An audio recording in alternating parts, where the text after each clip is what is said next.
Hey guys, did you know that I have a Patreon where you can support me and plus get awesome rewards? Or if you're thinking to yourself, but Julian, I want even more bang for my buck while still supporting you, you can pop over to my Redbubble and check out my awesome store with new designs appearing regularly. But for now, enjoy the video you're about to watch.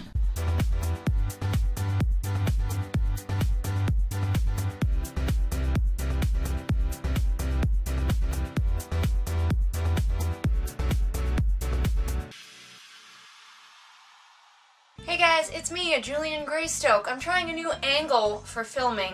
The room that I film in is kind of small, but I'm trying something out. One problem that I have having a light in front of me is that my eyes are really sensitive to light, and I get migraines if light is like shined in them, which would be what would be happening. So I'm playing with some things. This next batch of videos is going to be filmed like this. Today, y'all, I'm wearing this amazing shirt that a friend got me. Is it not the best thing for me? Because you all know that I am the saltiest of salty bitches. Today we are talking about a book called Prize, which is a sequel to another book that I read called Birthmarked. Links in the doobly-doo to my Birthmarked review. If you saw that, you recall that I somewhat enjoyed Birthmarked. Let's talk about what I thought about the sequel. Spoilers, by the way, for the first book, so if you have not read it, y'all been warned. Jane is here and he's confused why I'm sitting in this chair so weird today. I'm gonna put my claws in your leg. It's fine.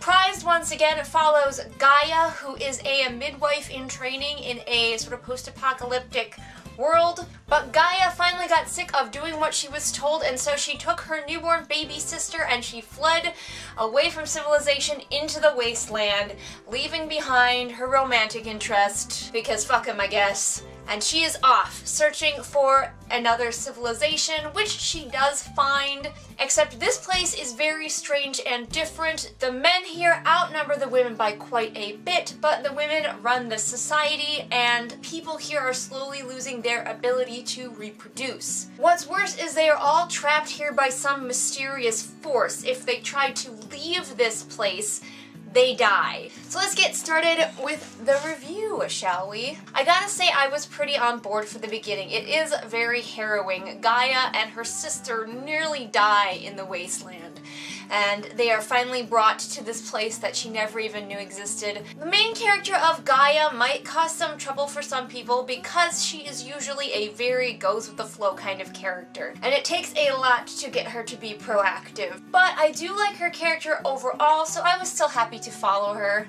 even though I tend to like a more proactive main character. Here's the thing though, Gaia, when you get to a strange new place and you are informed right away that you have to follow the rules or you will be punished, Jane finally figured out how to get onto my lap, then Gaia proceeds to not ask what the rules are.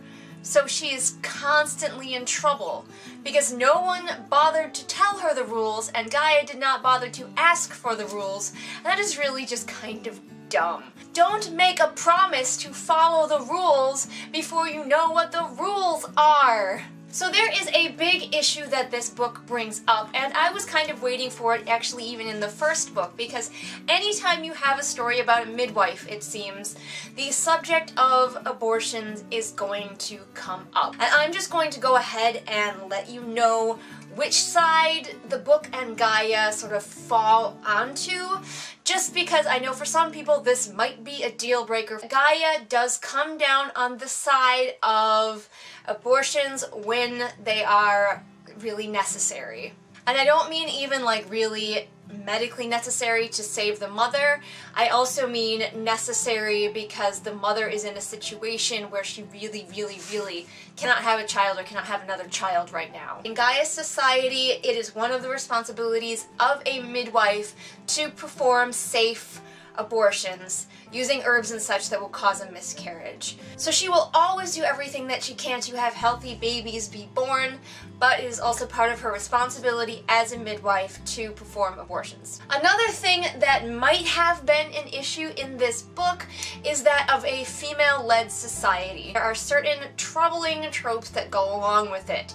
The biggest one being that if women led the society, it would be exactly as oppressive to men as when men lead the society. So I went into this kind of worried when I saw that it was a female-led society that was going to fall into all of those tropes. And it did and it didn't, because in this society it is abundantly clear that it is one very bad leader that is causing all of their problems, and not the fact that the society is led by women. So because of this one terrible leader, the men in their society are subjugated, kind of. We keep being told how sucky their existence is without actually being given a ton of evidence of it.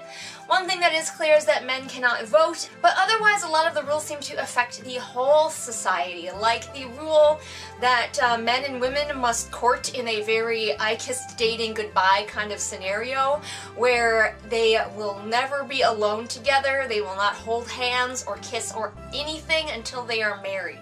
You are allowed to choose your partner, the marriages aren't really arranged, and that obviously affects both men and women. Unfortunately, in this society, it is the men who are becoming sterile, and men who are sterile are not allowed to marry, which does pretty much suck, but they are trying to keep their population from completely tanking because they are becoming less and less able to have girl babies. Which leads me to another unfortunate thing, is that every woman is required to have 10 or more children. Yikes. This society pretty much sucks for everyone, I will just say that. One thing in this society that did kind of bug me is there is one mention, maybe, and maybe I'm just reading too much into it, potentially a gay couple, which you think would happen a lot more in a society that's mostly men, and no trans characters whatsoever. Now let's get on to the most frustrating and annoying part of this story that really kept me from being as into it as I should be, and that is this horrible, awkward love square. Gaia even calls it a love square. When Gaia gets to this new place, two guys fall in love with her pretty much immediately, and she likes both of them, of course. And then, of course, we have her old love interest from the previous book coming back in. And Gaia just can't decide, you guys! All these boys like her, and she just refuses to pick one. Gaia's just like, no, I don't think I'm going to commit to any of these boys.